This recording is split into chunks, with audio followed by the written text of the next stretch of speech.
आपने आज तक मूर्तियाँ तो कई तरह की देखी होंगी, मगर इस तरह की बड़ी और अनोखी मूर्ति आपने पहले कभी नहीं देखी होगी। ये स्टैचूज समंदर के बीच में एक आइलैंड पर मौजूद है, जिसे ईस्टर आइलैंड कहते हैं। ये आइलैंड चिली से 3686 किलोमीटर की दूरी पर मौजूद है। इस आइलैंड पर अलग अलग जगह पर इस तरह के 887 स्टैचूज हैं, जबकि कुछ स्टैचूज समंदर के अंदर भी हैं, जिसे स्कूबा डाइविंग की मदद से हम आज भी देख सकते हैं। तो आज के इस वीडियो में हम बात करने वाले हैं ईस्टर आइलैंड के बारे में। तो आइए एक नज़र डालते हैं इसी मिस्टीरियस आइलैंड पर और जानते हैं ईस्टर आइलैंड की कुछ खास बातों को।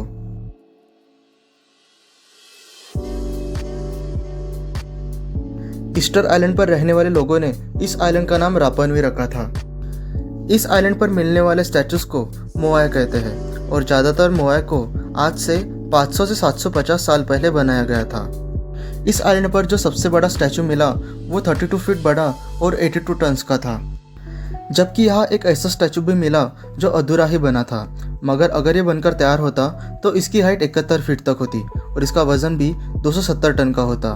मगर किसी कारणवश ये स्टैचू पूरा नहीं हो सका और इसे आज भी हम अधूरी हालत में बना हुआ देख सकते हैं।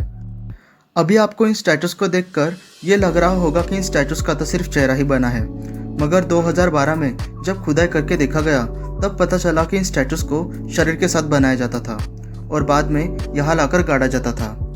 जमीन के नीचे से दिखने पर यह स्टैचू कुछ इस तरह से दिखता है, जिसके पीठ के पीछे कुछ तराशा भी गया है। यहाँ एक यूनिक स्टैचू भी मिला जो जमीन पर बैठा है। ये स्टैचू बाकी स्टैचू से बहुत अलग है, क्योंकि ये यहाँ का इकलौता ऐसा स्टैचू है जिसकी शक्ल इंसानों की तरह दिखती है और अगर आप इसके चेहरे के नीचे देखेंगे तो आप इसकी दाढ़ी को भी नोटिस कर सकते हैं। इसे बनाने के लिए रेड पुनापुआ स्टोन का इस्तेमाल हुआ है और आर्कियोलॉजिस्ट के हिसाब से ये एक प्राचीन गायक की मूर्ति है जिसे टुकुटोरी कहते हैं। यहाँ मिलने वाले स्टैचूज आउटलैंड और इनलैंड ऐसे दो पार्ट में डिवाइडेड है।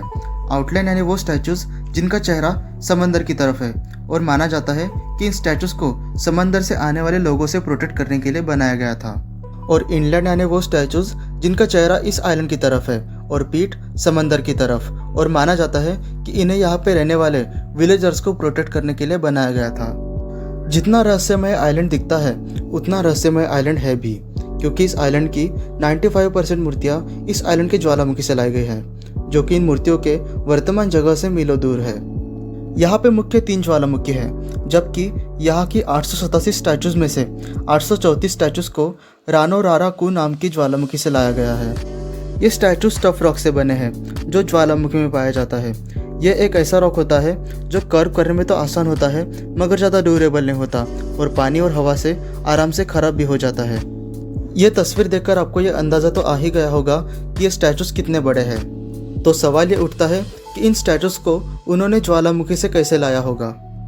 इसी का पता लगाने के लिए 1980 में आर्कियोलॉजिस्ट के एक टीम ने इसी के जैसे स्टैचू की एक 10 टन की कॉपी तैयार की और उसे अलग अलग थ्योरी के हिसाब से एक जगह से दूसरी जगह ले जाने की कोशिश की। इसमें वॉकिंग विद जायंट, विलियम मैकॉलॉय, पेविल और चार्ल्स लव की थ्योरी शामिल थी, जिनमें से कोई भी थ्योरी सही साबित नहीं हुई। और आखिर में 2011 में अमेरिकन साइंटिस्ट के 18 लोगों के ग्रुप ने इस 10 फीट ऊंचे स्टैचू को टेरी हंट कैरलिपो की टेक्निक से एक जगह से दूसरी जगह ले जाने में कामयाब रहे। इस टेक्निक की खासियत यह है कि इस टेक्निक से कुछ लोग और रस्सी की मदद से ये स्टैचू एक जगह से दूसरी जगह खुद ब खुद चल के जाता था। अगर आपको इस टेक्निक की 2011 की रियल वीडियो देखनी है तो उसकी लिंक डिस्क्रिप्शन में दे दी है, आप चाहे तो वहाँ पे जाके इस वीडियो को देख सकते हैं। ईस्टर आइलैंड के लोगों ने अपने लीडर को चुनने का एक यूनिक तरीका बनाया था। ईस्टर आइलैंड के पास ही एक छोटा सा रॉकी आइलैंड है जहाँ पे बहुत ज़्यादा मात्रा में सितंबर में सी बर्ड्स आते हैं। इस आइलैंड का लीडर बनने के लिए बहुत से लोग पार्टिसिपेट करते थे, जहाँ पे 1 किलोमीटर तैरकर दूसरे आइलैंड से सी बर्ड्स का अंडा लाना होता था। और इसमें तैरकर वहाँ जाना इतना आसान भी नहीं होता था, क्योंकि वहाँ बहुत सारी शार्क भी होती थी जिनसे उन्हें बचना होता था और समंदर की लहरें भी पत्थरों पर बहुत ज़ोर से टकराती थी। इन सब में जो भी अंडे के साथ सबसे पहले वापस आता था उसे वो 1 साल के लिए यहाँ का लीडर बना देते थे, जिसे बर्डमैन कहते हैं और इस आइलैंड की भाषा में टांगा टमानू भी कहते हैं। एक सर्वे में पाया गया कि इस आइलैंड पर 17,500 लोग आराम से रह सकते हैं, क्योंकि इस आइलैंड का 19% भाग आलू से भरा है और इस आइलैंड के आसपास काफ़ी मात्रा में मछलियाँ भी मौजूद है। और 17,500 लोग इन स्टैचूज़ को बनाकर एक जगह से दूसरी जगह ले जाने के लिए काफ़ी भी थे, तो आखिर ये लोग चले कहाँ गए? कुछ लोगों के अनुसार यहाँ की पॉपुलेशन कम होने की वजह इकोसाइड है, जिसका मतलब है कि यहाँ के लोगों ने यहाँ के पेड़ों को स्टैचूज बनाकर एक जगह से दूसरी जगह ले जाने के लिए और खेती करने के लिए इतनी ज़्यादा मात्रा में काटा कि यहाँ के पेड़ों की संख्या बहुत कम हो गई और इसी वजह से यहाँ भूखमरी भी शुरू हो गई। पर यह थ्योरी सच नहीं लगती, क्योंकि वहाँ रहने वाले लोग एग्रीकल्चरल इंजीनियर थे और वो लोग इस आइलैंड पर काफ़ी समय से रहते भी आ रहे थे।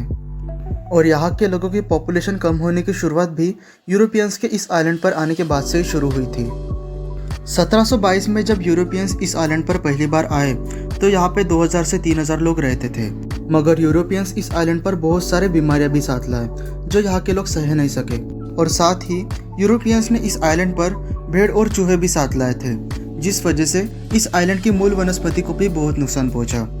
और यह आइलैंड 1930 से 1960 तक वन विहीन हो चला था और इसी वजह से 19वीं सदी के आखिर तक यहाँ की 94% पॉपुलेशन खत्म हो गई थी। आज के समय में ईस्टर आइलैंड रापानुई नेशनल पार्क बन चुका है और इस आइलैंड को विश्व धरोहर का दर्जा भी मिला है।